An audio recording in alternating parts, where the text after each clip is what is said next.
For today's video guys, gagawa tayo ng Japanese curry ulit. And then maglalagay lang tayo ng sibuyas. Siyempre para sumarap, maglalagay tayo ng mansanas. Kinain ni Akari, dapat isang buo to. Tapos susubukan natin guys maglagay ng saging na saba dahil meron tayong saba. And then yung patatoppings natin ay yung ating talong. At ang gagamitin lang natin syempre yung giniling natin na baboy, half mix siya ng baka. Gawin natin dito sa ating mansanas guys, kakadkadin natin yan. Hindi natin siya ilalagay ng buo. Meron tayong kadkaran dito. Ito ginagamit namin to sa mga luya, bawang, sibuyas, at kung ano-ano pa. Ayan, kailangan lang natin siyang kadkadin. Sasalin lang natin dito sa ating tasa. Susunod natin guys yung ating sibuyas.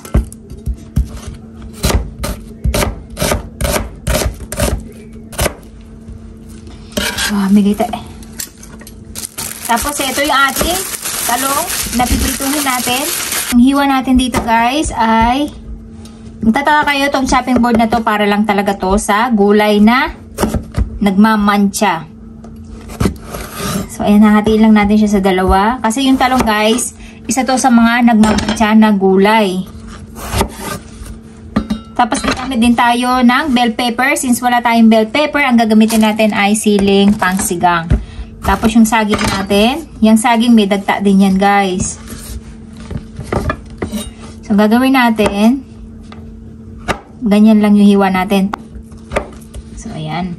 So ayan guys, pinalitan natin yung ating kamote. Okay pa naman siya. Ayan, nakita nyo o, diba? So ayan guys, ganyan lang yung hiwa natin sa kanya. Ayan yung maglalagay rin pala tayo guys ng carrots. Sayang, maliliit pa kasi yung carrots natin eh.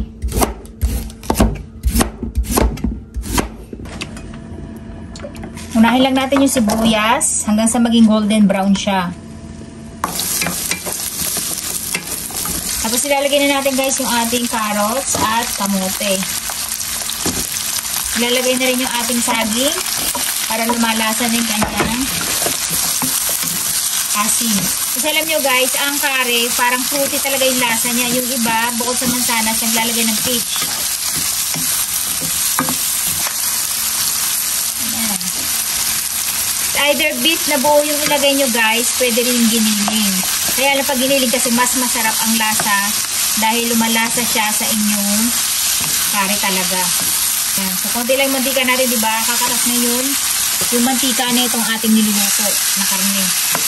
Guys, hindi pa ako satisfied kapag wala na itong curry powder natin. Ayan. Itong curry powder kasi guys, iba't ibang spices ang nakalagay na dito. Mabibili niya sa supermarket. Ayan, maglalagay din tayo ng turmeric, ng laurel. Ayan. Saka natin i-add yung ating tubig. At i-add na rin natin yung ating mansanas.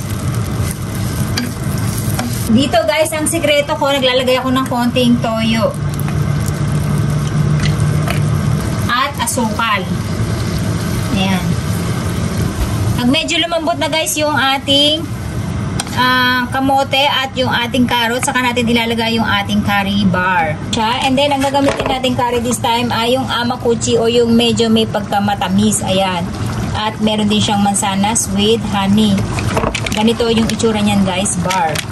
Tapos, meron siyang box sa gitna, meron siyang hati sa gitna. So, ang gagawin nyo lang ay para mas madali siyang malusaw o matunaw. Ayan. So, ginagawa ko, naglalagay muna ako ng isa kasi tatansyahin na muna natin yung lapot niya dahil ayoko nang masyadong malapot. Pagka natunaw na siya at medyo malabnaw pa, mag-a-add tayo ulit ng another bar.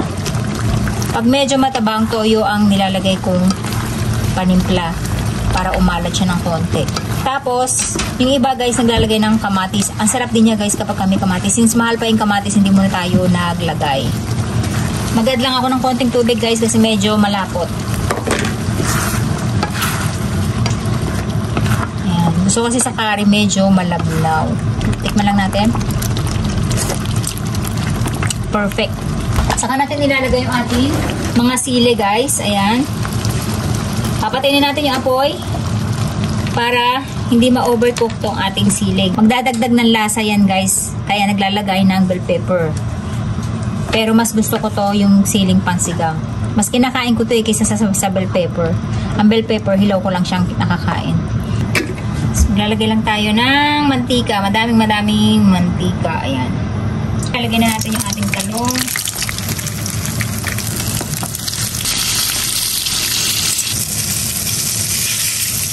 So, magsasalin lang tayo ng kare. Tapos ayan guys, magta-toppings lang tayo ng ating talong. Ayan. Mahilig sa talong si Apap. Okay. So ayan guys, yung ating kare. Ayan guys, itadakimasu!